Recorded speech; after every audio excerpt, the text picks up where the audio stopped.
Tokyo में यौम स्याह के मौका पर भारतीय सफारत खाना के सामने एहतजाजी रैली निकाली गई। रैली का इनेकाद कश्मीर यकजहती फोरम जापान ने किया। जापान के खिलाफ कश्मीर बनेगा पाकिस्तान से गूंज उठी।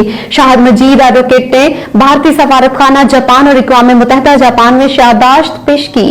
कश्मीरियों की बड़ी तादाद ने चढ़ते सूरज की सरजमीन टोक्यो जापान में भारतीय सफारत खाने के सामने एहतजाजी रैली निकाली। रैली का इनेकाद कश्मीरी यकजहती फोरम जापान ने किया था, जिसकी सरबराही कश्मीरी तारकीन वतन रहनुमा शेख शाहिद मजीद एडवोकेट कर रहे थे। यौम स्याह के मौके पर होने वाले जबरदस्त भारत मुखालिफ मुजाहरे में टोक्यो शहर भूखा नंगा हिंदुस्तान कश्मीर बनेगा पाकिस्तान के नारों से गूंज उठा। यौम स्याह की रैली में कश्मीरी समाजी सियासी नौजवानों और कश्मीरी तारकीन वतन के दीगर तमाम तबकात से तल्लुक रखने वाले अशराफिया ने शिरकत की।